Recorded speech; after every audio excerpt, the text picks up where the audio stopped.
তৃণমূল কংগ্রেসে second in command Abhishek Bandyopadhyay তিনি ২৬ দিন পর ভোটের ২৬ দিন পর বাইরে বেরিয়ে জনরোষের শিকার হচ্ছেন।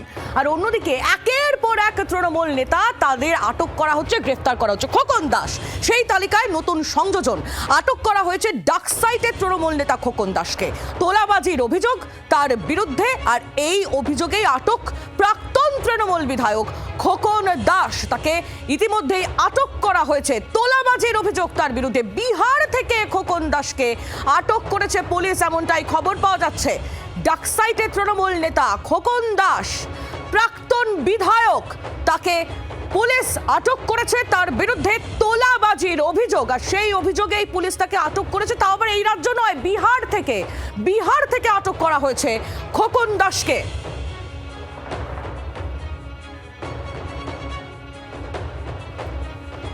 ডাকসাইটের তৃণমূল নেতা খোকন দাস, তাকে আটক করা হয়েছে তোলাবাজির অভিযোগে, আটক করা হয়েছে তাকে। আপনারা জানেন যে পালা বদলের পর আমরা দেখেছি একের পর এক দুর্নীতির অভিযোগ সামনে এসেছে।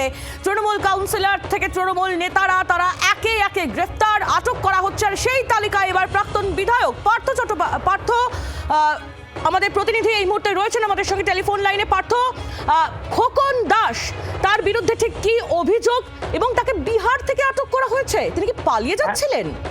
হ্যাঁ, হুমকি এবং তোলাবাজির অভিযোগ তার বিরুদ্ধে। শোনা গেছে যেটা যে তিনি বিহারে ছিলেন এবং সম্ভবত মোগলসরাইতে ছিলেন, এবং এই নিয়ে সুকান্ত মজুমদার তিনি একটি প্রতিক্রিয়া দিয়েছেন, কেন্দ্রীয় মন্ত্রী। তিনি বলেছেন যে হ্যাঁ, তার বিরুদ্ধে অনেক অভিযোগ ছিল, তাকে যদি পুলিশ ধরে থাকে তো সেটা ন্যায্য এবং সঠিক কাজ হয়েছে। এবং যেটা জানা যাচ্ছে যে খোকন দাসকে পুলিশ ওখানে গ্রেপ্তার করেছে এবং তাকে ট্রানজিট রিমান্ডে বর্তমানে নিয়ে আসা হবে। হয়তো আজ বা আগামীকাল তাকে বিহারে কোনো আদালতে তোলা হবে। পার্থ, ধন্যবাদ। নজর রাখো। পার্থ চৌধুরী আমাদের প্রতিনিধি ছিলেন আমাদের সঙ্গে টেলিফোন লাইনে। ডাকসাইটের তৃণমূল নেতা প্রাক্তন বিধায়ক খোকন দাস, তাকে আটক করলো পুলিশ তোলাবাজির অভিযোগ তার বিরুদ্ধে। বাংলার আওয়াজ, বাঙালির আবেগ, জি 24 ঘন্টা।